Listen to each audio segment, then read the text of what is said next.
Hey everyone, welcome back to my channel, and I hope everybody's having a very safe and happy new year. It's winter, it's that time again. Should have done this video a little bit sooner, but hey, it works. I got to store the Corvette for the winter. Not going to be driving it, salt on the roads and stuff here in Wisconsin. But anyways, I'm going to show you what I do to prepare my C4 Corvette Grand Sport to get through the winter months, so stay tuned.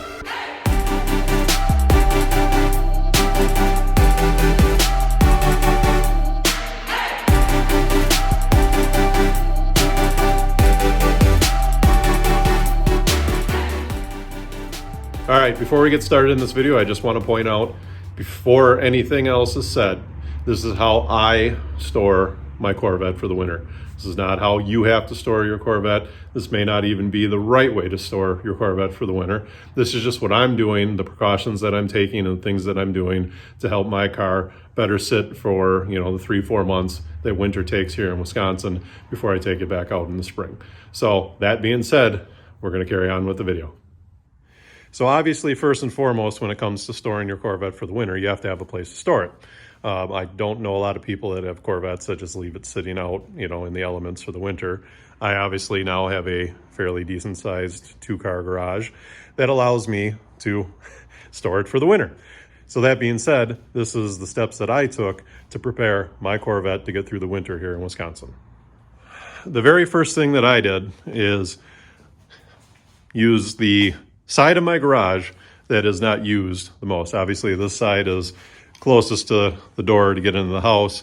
So the Corvette sits on the far side of the garage where it's out of the way and least likely to get bumped into and by the day-to-day type of stuff in my garage.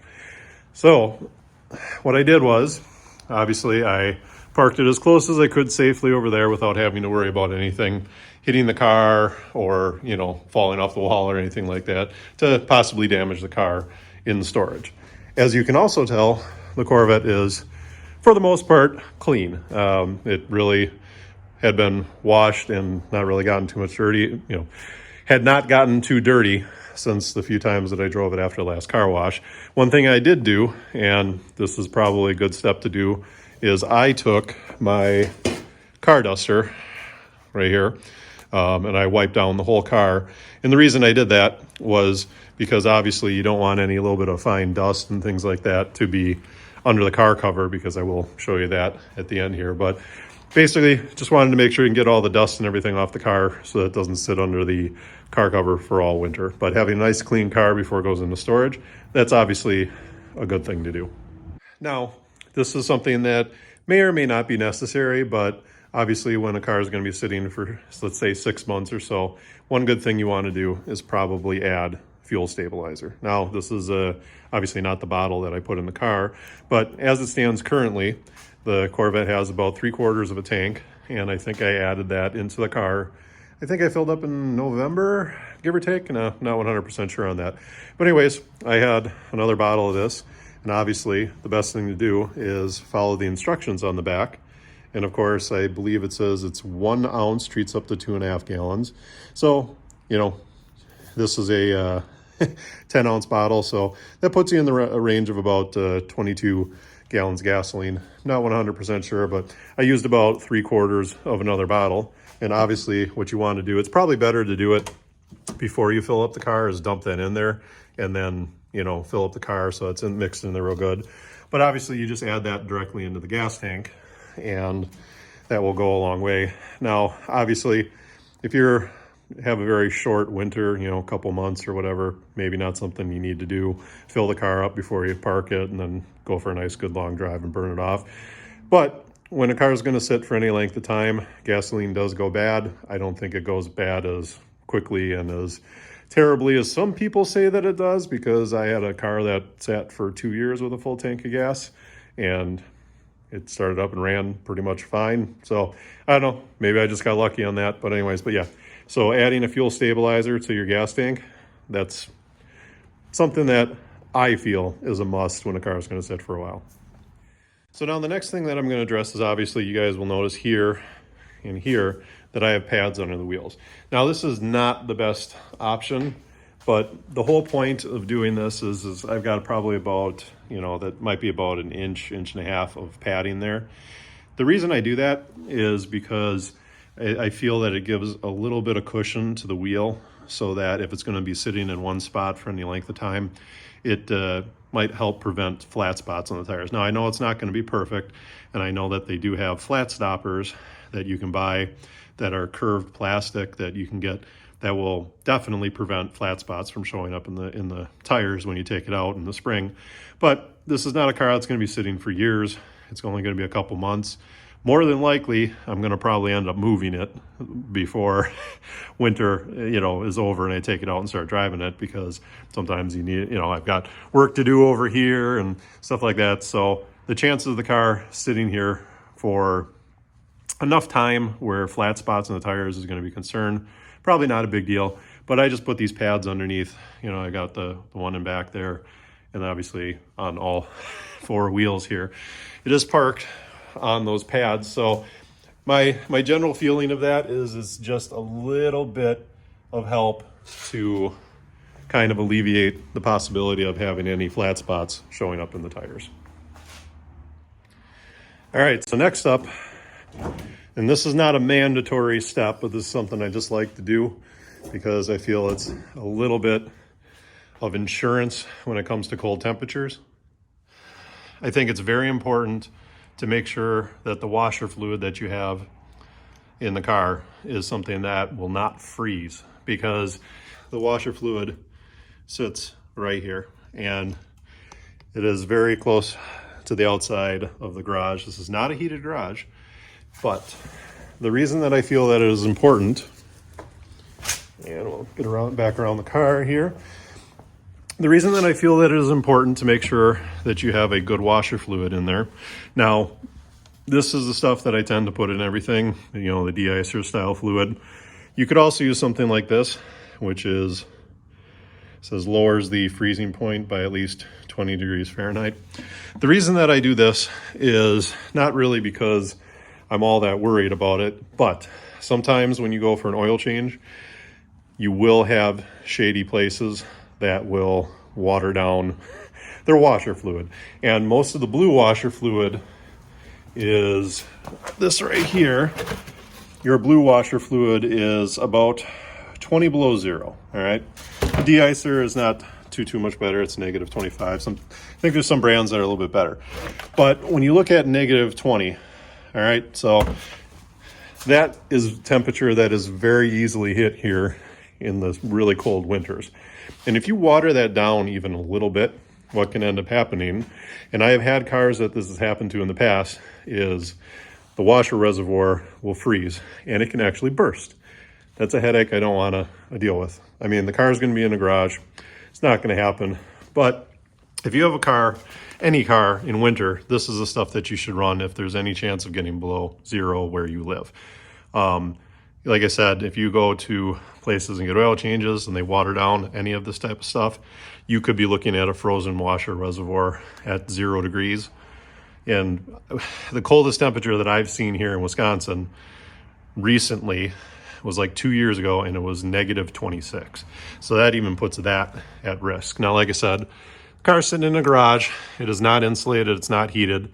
It has been close to zero in here last winter on some of the coldest days. I don't think it's a concern.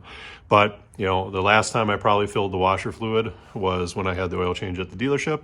And who knows if they water down their washer fluid. So I topped it up with this stuff. I believe I did put a little bit of this in there too, just because I do like the Rain-X with the water beading technology, as they say here. So anyways, again, like I said, not a mandatory step, just a precaution. I think any car that's out in the winter, you got to be careful, because I don't have a bottle of it right now, but like the bug stuff for summer, that doesn't even go below freezing. I'll pop a picture up here. But yeah, so if you have anything that says bug or, bug remover fluid or whatever, more than likely that stuff is not going to work in winter in any car, let alone a car you're in storage. And I would rather buy a bottle of this and top it off than have to deal with a frozen washer reservoir. So just a super extra precautionary step that is obviously not mandatory, but personally, I feel it's a very important step. All right, and speaking of temperatures, another thing that you're going to want to do, and this is something that I have made the mistake of in the past, but thankfully not in this car, is you definitely want to remove anything from the car. Let me open the back here. You definitely want to look around the car and remove anything that can freeze. And the reason I say that is like I've had water bottles that were sitting in here. I've had some detailing stuff. Stuff like that will freeze. You don't want in there because it could freeze, crack the container, and then leak all over the car. So for instance, I have a bottle of, like a 50-50 mix of Simple Green. And it has not been that cold, but this is frozen solid right now. If I had this in the back of the car and it was full and it froze up like that, it could crack the plastic, and then when it thaws, could melt all over the back of the car. So, bottles of water, cans of beverages, or anything like that, best thing to do is double check the car before you start. Check under your seats and things like that. Make sure you don't have anything that can freeze and possibly burst the container it's in, and you'll save yourself a headache on any springtime cleanup that would be necessary. And also mold and stuff like that if a car sits all closed up and has water or stuff like that all over it, that you can just turn into bad things. So check for anything that can freeze, remove it before you park the car. All right, so now we're gonna get to the point of what I would consider probably an absolute must for any car that's gonna go into storage. And by storage, I mean anything longer than a couple weeks if it's gonna be sitting, and it has to do with your battery. Now, I know some people might actually remove the battery for storage. I don't do that. I just leave it in there. What I like to do is I will put a Trickle charger on it. Now, this is the one that I use. Actually, I have a couple different ones, but this is the one that I like the best. It's the Battery Minder Plus. It's a fairly compact-ish trickle charger. So basically what this does is this will kind of monitor the condition of the battery as it's sitting in storage, and add a little bit of juice to the battery when it starts to deplete. It pretty much is just like what it says. It maintains the condition of the battery, and it trickle charges so that when you go to start it in the spring, the car is not completely out of juice and you got to jump it. It's not great for the battery, probably not great for the car either. So this is, I think, probably about 50 bucks, give or take, I paid for this. And honestly, it's very simple insurance to just keep your battery in good, healthy condition through the life of the car while it's in storage, and of course, so that in the springtime when you want to drive it, you don't have problems with it.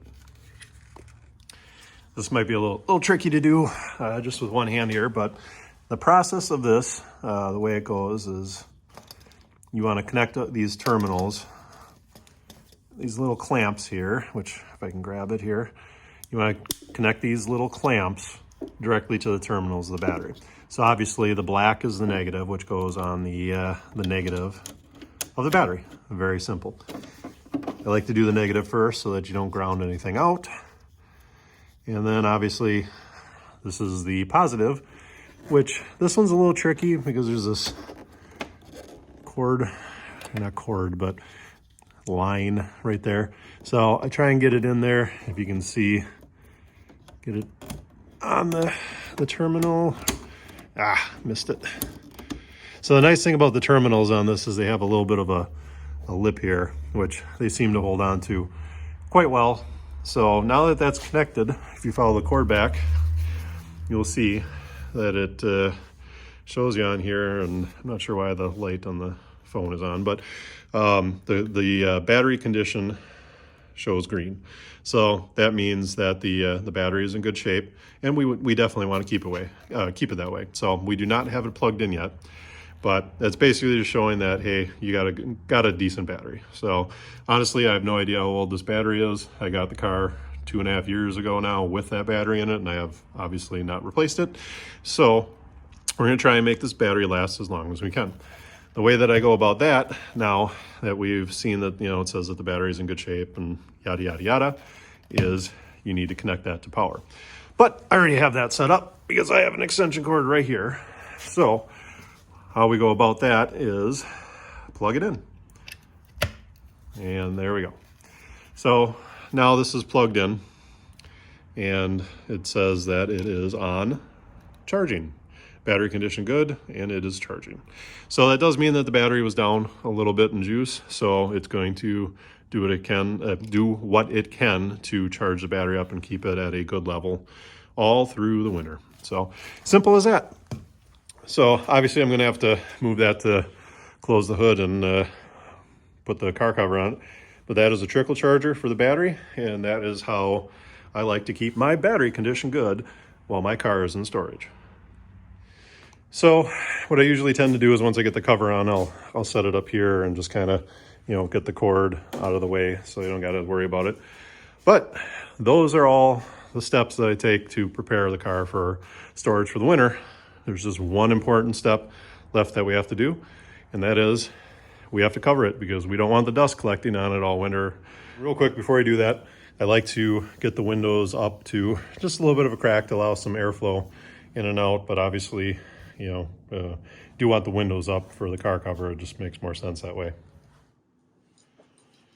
All right, and this is the car cover.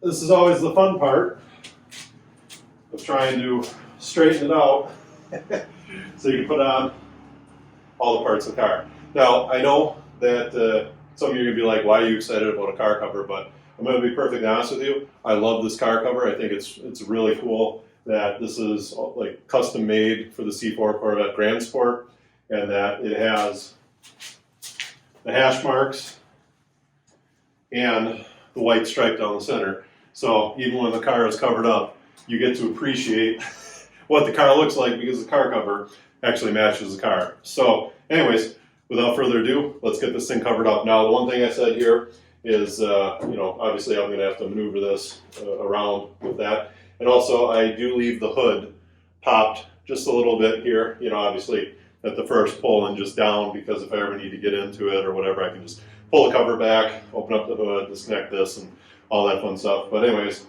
that's just what I choose to do. Obviously, everybody can do their own thing. So let's get this thing covered up, and she'll be ready to sit for about 3 or 4 months here for the winter. So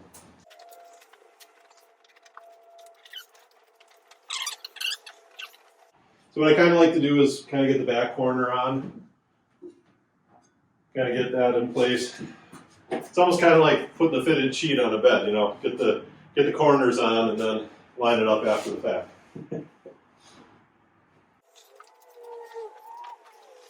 So the nice thing is having it lined up in the right spot. It does have these little mirror notches out. Mirror pockets, I should say here, that go on here. Let me get it down. And it is like a perfect fit for the car, where all the seams are and everything, where this all lines up. This was made really, really well.